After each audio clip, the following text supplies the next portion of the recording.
We are using these as instructional tools. They are not for games. They are not for just surfing the internet. We want them to be instructional tools. Our teachers are well-versed in instructional strategies to make sure they are used as instructional tools. Our 6th grade English curriculum is called StudySync. It's from McGraw-Hill. It is completely web-based on the iPad. So all the students will actually do all their activities for ELA inside of the iPad app. We also do project-based learning with both productivity apps and creation apps, and they also have access to all of our digital online resources through our libraries, whether it be databases or ebooks or different research methodologies. So these are all the things that they're going to be doing in their English language arts curriculum with StudySync. Again, I'm not going to read all this to you, but there are a lot of great ways to use this device for English language arts, whether it be reading, writing, interacting with others, getting current event information and writing about that. We will be using that for ELA.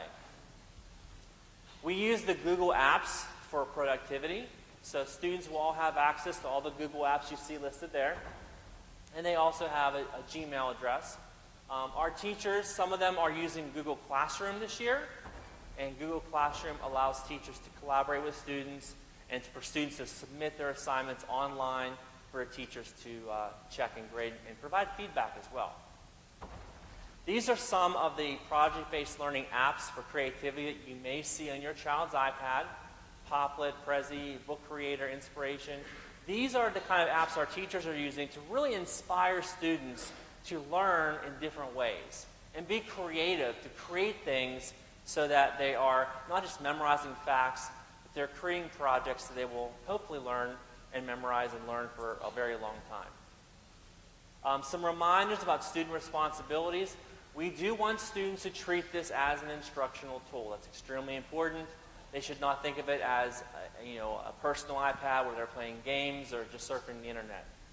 We want to treat it with care. These are brand new iPads. The 6th graders this year have brand new ones. They're not getting used ones, so we definitely want you to treat those with care. We ask the students to recharge them nightly. It's really important. They will hold a charge for the entire day of school if you charge it overnight. So please remind your students to do so. Obviously, we need to have them brought to school daily because the teachers will be using those almost every single day for some kind of a lesson or a project. All the accounts and passwords associated with different software packages or uses of the apps on the iPad, please make sure your students are reminded they should not be shared with anyone except for you as a parent or guardian. Some reminders for parents. We ask that you supervise your students' use of the iPad at home, obviously making sure that they're using that as that instructional tool that we want. And we ask you to discuss family values. Now, I'm not going to tell you what that means because it looks a little different for every group or for every family. But what does that mean to use internet at home? What does that mean to use an iPad at home? Set the expectations as to how much screen time you want your child to be on that device. Again, making sure your child recharges the iPad nightly and report any damages to the school immediately using that iPad's damage report form, and that packet that was mailed to you in the first week of August has one of those forms in it. Just fill that out, send it in, and then we'll take care of replacing or fixing the iPad for you. Please know there are restrictions. This is not an open device. It is a school-based device, and we do have restrictions on apps as well as content. So you're going to see these apps may or may not even be on there, but even if they can click on it, it's not going to open up probably for them. They do not have access to Siri, so they can't start asking Siri funny jokes. That's not going to work. They do not have access to any kind of adult content through any kind of apps or websites or things, especially at school. That's limited. I want to talk to you about it at home in a few moments, though, because there are obviously some parental controls that we can work on at home. When they're here, those iPads are locked down. They are extremely safe and secure in terms of getting the content that's appropriate. Our teachers use Apple Classroom, which I'll show you a picture of that in a second so you know what that does. Everything they do at school is filtered. It can't even get to their device unless it's filtered through our firewall. We do look at screen time and making sure that students aren't spending their entire day on the iPad. We want to obviously have a teacher teaching. It's not in any way, shape, or form ever going to replace a teacher. Just not going to happen. Make sure when you talk to your child about nighttime routines, and I'll give you some examples of that in a few moments, but again, parents should set, based on your family values, what those expectations are. Does that mean that you might want to have that child's iPad charged in your room, in your bedroom at night, so they can't accidentally get to it after bedtime? So think about some of those routines, what that looks like in your family. Tomorrow, after the students take their iPads into the classroom, two very important things that your child will do with their teacher, with their iPads. The first thing is that their lock screen password is going to be the last 4 digits of their cafeteria code, because it's very important to me. I want you as a parent to know that code so that you can get into it at any point in time that you need to. They cannot change the code 1,000 times. They can't do that. If for some reason that the code needs to be changed, the teacher knows how to do that. They can put a ticket in, they can unlock the iPad, and then set that again. The second thing is, what happens if you have 5 or 6 students together, and all the iPads look the same? They have the same brand new iPad with a red cover on it. So if you put them all down, well, which one's my iPad? So what we do next for tomorrow is we're going to have the students take a selfie. And the selfie is going to be the wallpaper for the lock screen. So anytime you don't know whose iPad it is, I just pick that iPad up, click the button, boom, there's a picture of the student. I know who that belongs to now. Here's what Apple Classroom looks like from a teacher perspective. And this is a very powerful tool because it monitors student activity. So a teacher can look on their iPad at any point in time in their class and see your child, this child right here is on Safari, a little blue icon for the internet. This child is doing an iBook. So you can see which students are online, which students are not even on their iPads. They're grayed out. So it's a really great teaching tool and management tool. At any point in time, a student can project what's on their screen to share with other students using our Apple TVs in our classroom. So it'll just go right up on the middle of the screen in front of the classroom. Our teachers can automatically launch apps or websites on every iPad in the class simultaneously. So the teacher says, okay, everyone, we're going to go to this app right now. Boom, boom, and they all just open up on that app. So that's a great tool. And then also, the teacher can restrict which apps are being used in their classrooms so that, for example, you may want to have all the students not have access to the camera while you're teaching. I can understand that. So the teacher can just click 2 buttons on their iPad, and it disables the camera on all the students' iPads in their classroom. This is a very expensive device. I mean, they're brand new devices, and so we do offer insurance through One-to-One Risk Solutions. And this is from the Arthur J. Gallagher Company, and they've been around since 1927. We did a lot of research on insurance companies for iPads, and this definitely was one of the top-tiered ones. It's definitely a leader in risk assessment and management. If you choose our insurance, it's $35 for 1 year of coverage, and you have deductibles for $25 for the first occurrence, and then it goes anywhere from $50 up to $600 if you just decide to take your iPad and throw it on the floor and break it. So there are different levels, and it's all in your packet. You should receive that first week of August. All the insurance information is there. I'll show you a screen in a moment that kind of talks a little bit about that. But all the repairs have to be done by North Hills because that, number one, we make sure we have quality control, and number two, we can track individual parts and serial numbers and making sure that everything is okay. So what is covered under our insurance? Any kind of accidental damage. So if you're hitting the home button for some reason and all of a sudden a spring breaks in there and it doesn't work anymore, we'll take care of that for you. If it's a cracked screen or anything listed up there. Now, if you have your device actually stolen, if you have a police report, that is also covered by insurance. What is not covered is if you just have a lost device, there's no police report, it wasn't stolen, the student just lost it somewhere, then obviously that would not be covered under our insurance program. If your student willfully or just purposely damages that iPad, then that would not be covered as well. So again, in your package, you should have something that looks like this, and it's very detailed as to what, it's like if-then statements. If this happens, then this is how much you would pay. If this happens a second time, this is how much you would pay. So I would ask you to take a look at that, make sure you're aware of that if you are using our insurance. Some parents ask, well, why do I have to use a district insurance? You don't. If you don't want to use our insurance, that's completely up to you. It's optional. If you don't use our insurance and something happens, then you would have to pay for the repair at full cost or the replacement of the device at full cost. So I would caution you on that. The reason why we don't allow outside insurance coverage is because, first of all, the device is not the student's device, it's the district's device. And so we have it under our insurance umbrella and not a personal liability policy for some reason. District, we don't want to have anything to do with dealing with outside insurance companies with phone conversations or email exchanges or filling out paperwork. So we just say we're not going to have outside insurance policies. Now, that being said, I cannot stop you if you want to insure that device on your home insurance policy or some other insurance policy. Obviously, I have no control that you do that. You certainly could do that. But just please be aware that we're not going to be able to fill out paperwork for you or do anything like that to assist you with a claim.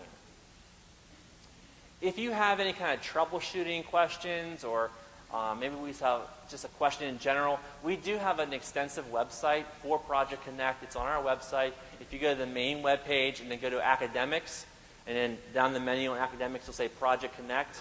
That's where you're going to have all your FAQs and a lot of information about our program. In recent years, some parents have said, well, you know, I love this device. I don't have the money for internet. It's expensive, and I understand that. It certainly is.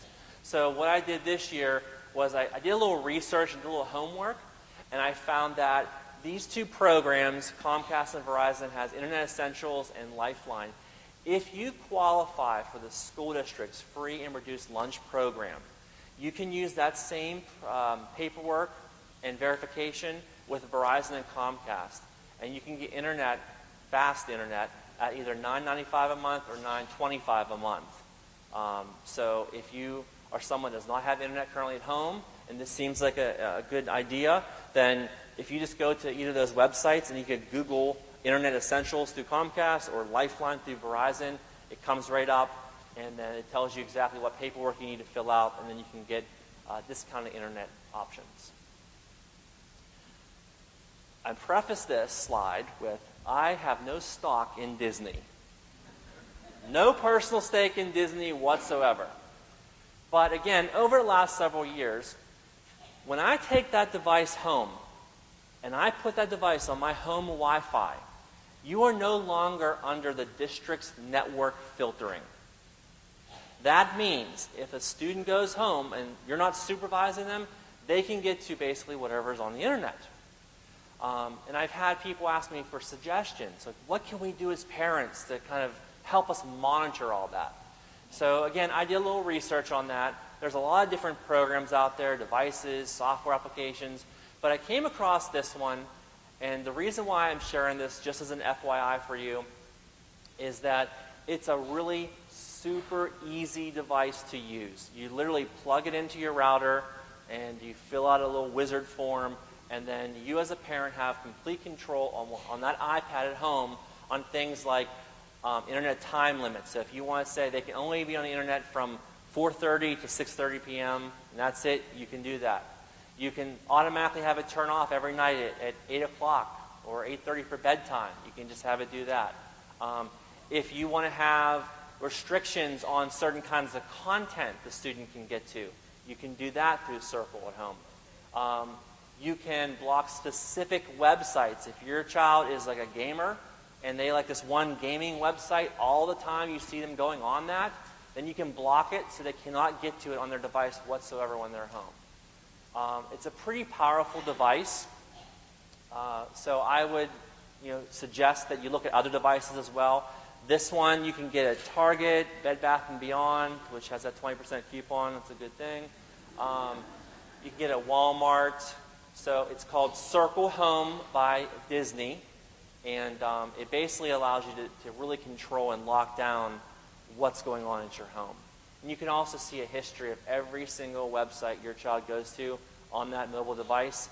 You can see that right on your iPad or your computer through Circle. So let me go through some next steps real quick with you.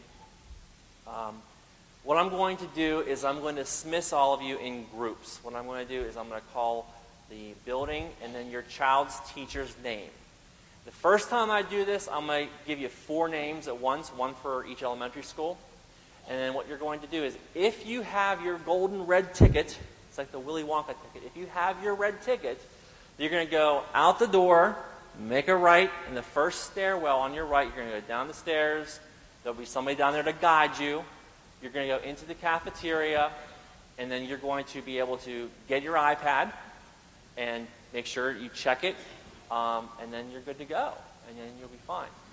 If you do not have your red ticket, that means that for whatever reason, we need you to either accept or decline. You may decline, but we need verification that you either accept or decline our insurance policy. There are 2 computer labs that's right at the bottom of the steps. There will be people in there to assist you in getting in and accepting or declining your insurance. When you get home, you want to connect your iPad to your home Wi-Fi. Make sure you charge it tonight, and students can bring it to school and start using it tomorrow. So what I'm going to do is I'm going to take just a few kind of overarching questions, if you have a few overarching questions. And then if you have individual questions, I would ask that you could please stay back and let other parents go down and go get their iPads. You can come back here and talk to me for a minute or two. So are there any big questions that somebody has? That's a very good question. What if another student slams your iPad on the ground? So what happens is, just like any other kind of vandalism, you would take that to your school principal. They will do an investigation. And then if the investigation finds that it's not your fault, then you do not have to pay for replacing the iPad. Yes? It comes with a red cover. If you want to buy something that you feel is a little bit more sturdy, that's okay. That's up to you. Yes? We don't give you any protectors for the screen. However, if you want to buy one, they have those, they're almost like glass ones that, but I will tell you that those sometimes are a little pricey for the iPads. And if you buy the insurance, it's actually cheaper to run it through our insurance company for a cracked screen for doing it the first time. If it keeps happening over and over again, that could be a problem. But you may want to do a little price comparison there. But yes, if you want to put that on, you can. Yes?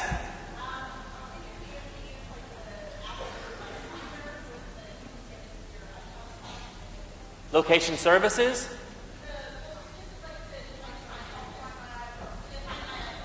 So I know the district can do that in case if it's lost and you call the school, they can call our technology department and they can actually do it so it shows up on a map. I don't know if I don't think there's a way I can connect it to your account because it's a student school ID account, Apple ID. I don't know, but if you wait until after this is over, I will find out. Our technology department will let you know.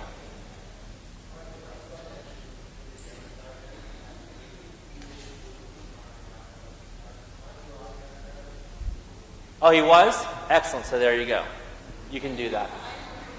You're able to do that.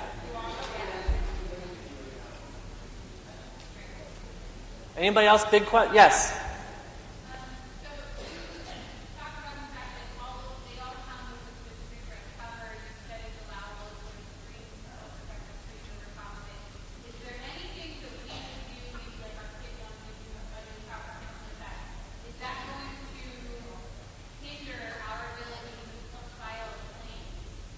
It's a great question. So if you were to buy, which I don't think you would, but if you were to buy an inferior product as a cover, something at like, the dollar store, just for example, and you break it, and you bring it in, and the principal looks at it and realizes the reason why it actually broke is because it's a very flimsy, inexpensive then we would have a conversation with you about filing a claim.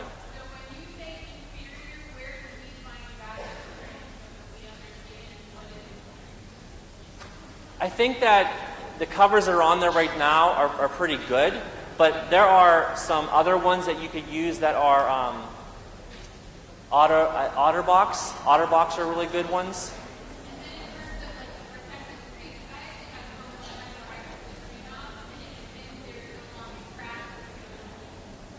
Oh.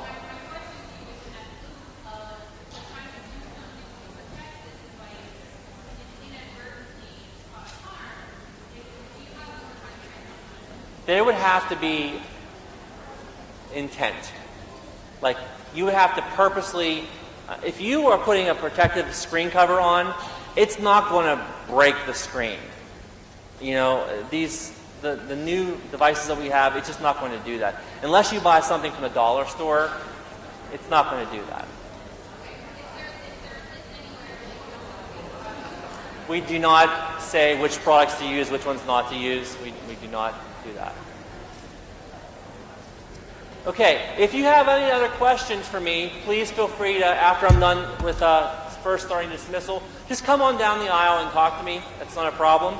So I'm going to start off, and I ask you, please, if you could not get up until I call all 4 teachers' names so that everyone can hear the name clearly, that would be great.